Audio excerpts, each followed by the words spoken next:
A handful of them stood in perfect rows. Each one hand-built, individually numbered, and draped beneath an anti-static shroud that hid its steel contours like a burial cloth.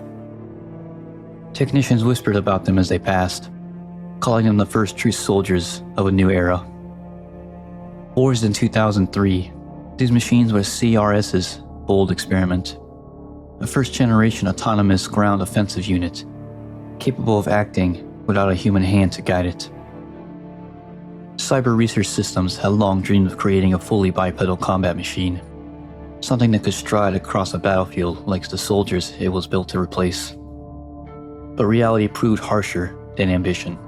Balance algorithms failed, servo motors locked. So CRS changed course. If they couldn't make their machines walk, they would make them unstoppable instead. Thus the earliest Terminator units rolled out of the assembly line, not on legs, but on tank-like treads. Broad, heavy, and brutally efficient, the T-1 prototype was the pinnacle of its approach. Its unique arrangement of tracked, multiple wheels gave it an uncanny grip on loose rubble.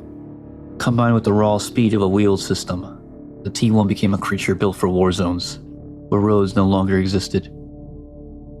Engineers compared its track layout to the snowmobiles of the early 21st century. Low, stable, and nearly impossible to tip, it was a platform designed to endure almost any environment. But beneath its power lay a flaw CRS couldn't hide. Just above the tracked wheels, the hydraulic system and the drive motors were left exposed, vulnerable to side-on precision fire. A single well-placed shot could cripple the machine. Still, the T-1 was a milestone, the first of its class, and like all pioneers, it passed through several rough, unforgiving prototype phases. Its weapon sat upon a rotating platform, a full 360-degree turret that allowed the machine to turn its RAF in any direction, without ever needing to reposition. Its head unit, an armored dome of metal and hardened composites, held an array of optical sensors and a razor-thin laser targeting system. By modern standards, its targeting suit was crude, a primitive ancestor to later machines that will one day hunt humanity.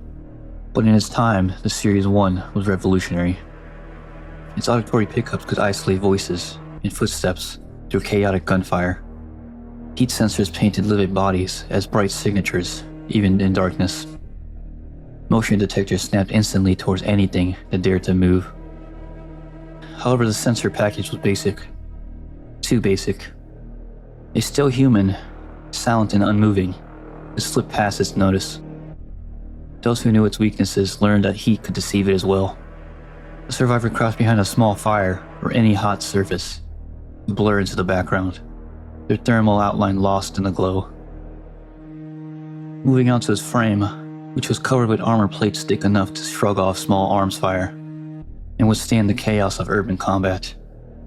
Engineers of Cyber Research Systems had given it strength and durability far beyond that of any human soldier. Yet even this iron creature had its limits.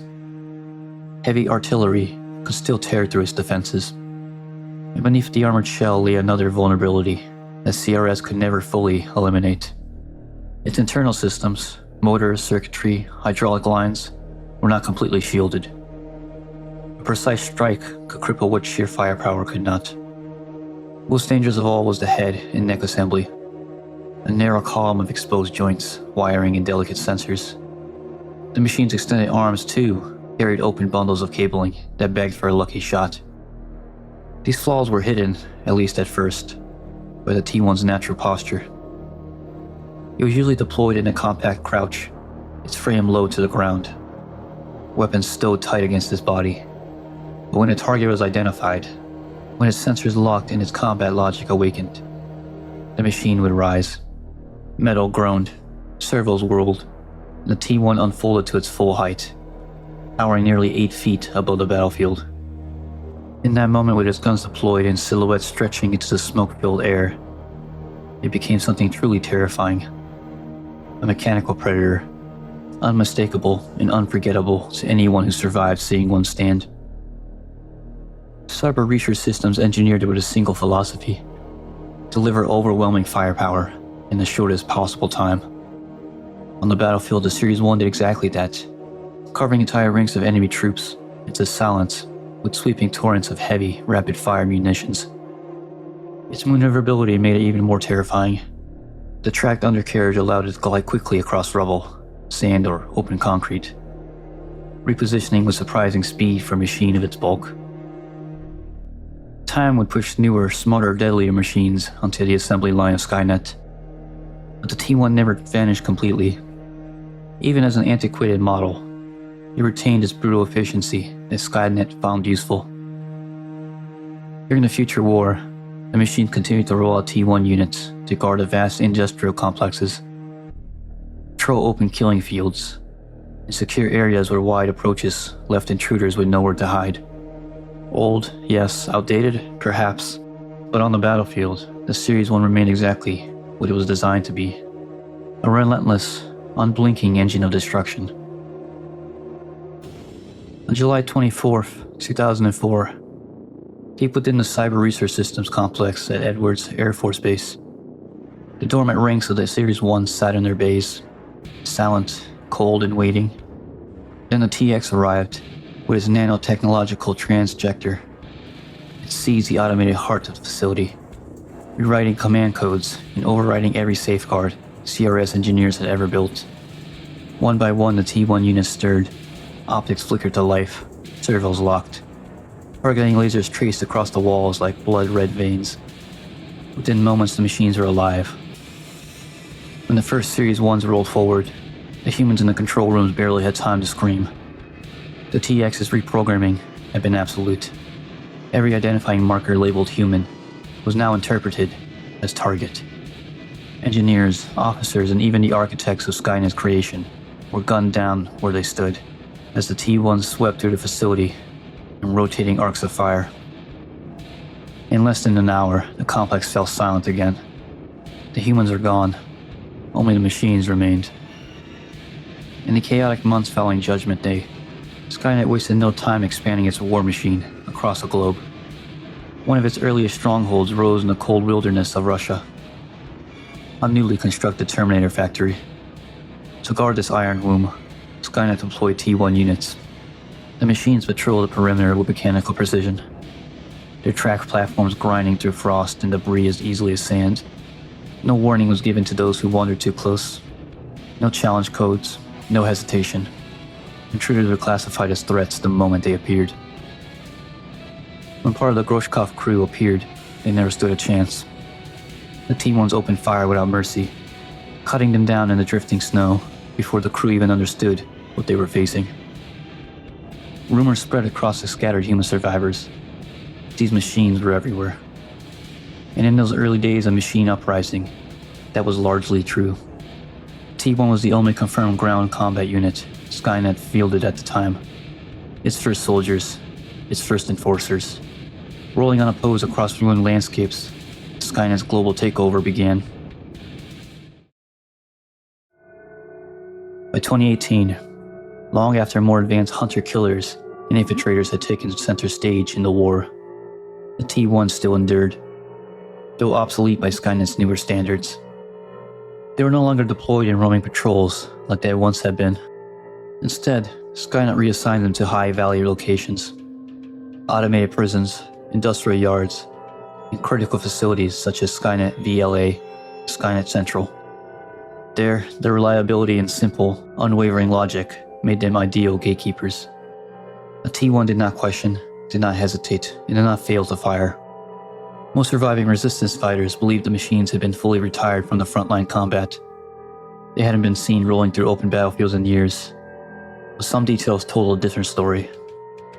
A few captured units bore dried mud baked into their armor plating, packed into the ridges around their tracks and smeared across their hydraulic shielding.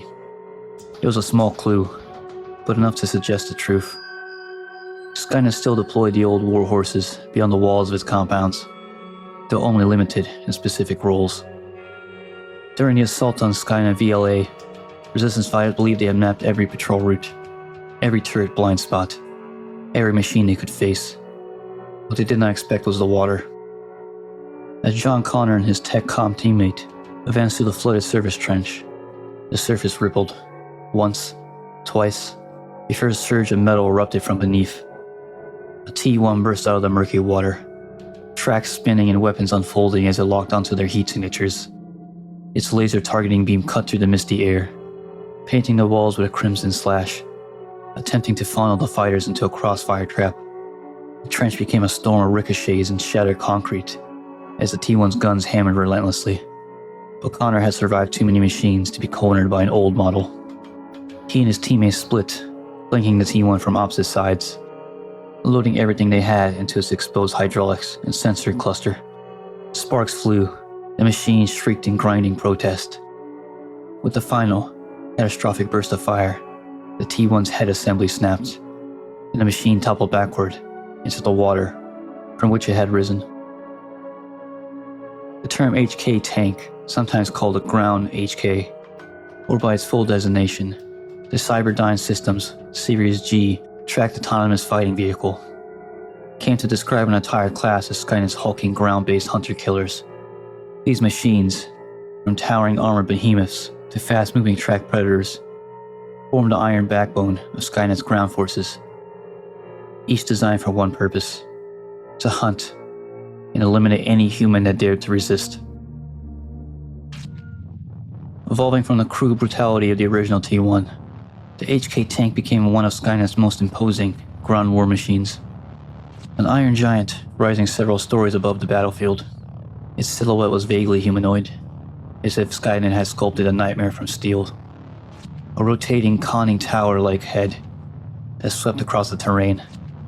Two massive armored arms, each mounting twin-barreled directional plasma cannons, and a pair of colossal treaded legs that chewed through soil, concrete, and wreckage without slowing.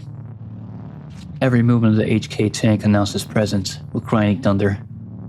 Its plasma cannons could carve trenches of molten earth, while its towering frame gave it a commanding view of any war zone it entered.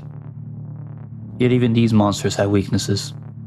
For all its armor and firepower, a single well-placed demolition charge could bring the behemoth crashing down. Proof that Skynet's mightiest war machines were not invincible, only terrifyingly close. As the war dragged on, the Resistance learned to fight these giants. Ambushes, improvised explosives, and coordinated strike teams began to cripple HK tanks with growing efficiency, sometimes disabling them outright, sometimes leaving their broken shells for scavengers to strip. What human salvage became invaluable: heavy plasma weapons, armor plating, even power cores that could be repurposed into battlefield lifelines. In response, the machines adapted. Some HK tank variants were quietly redesigned with internal crew compartments, not for humans, but for concealed endoskeletons. These steel skeletons waited in darkness within the armored hull, motionless until a Resistance member approached the downed or disabled machine. Then the trap would spring. As fighters climbed onto the wreck to salvage parts, the hidden endoskeletons burst from their compartments, opening fire at point-blank range, and turning the human's own victory into a fatal ambush. Skynet had learned the tactics of its enemy and reshaped its creations into new, more ruthless predators. In the arc of Skynet's war, the path from the T-1 to the towering HK tank marked more than technological progress.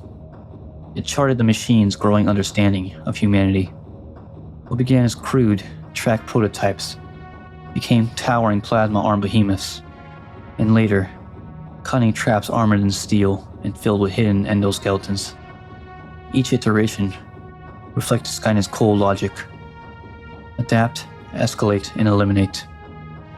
The war between man and machine became a cycle of invention and counter-invention, each side reshaping the other in fire and blood. And as long as the Resistance fought, the machines would continue to evolve,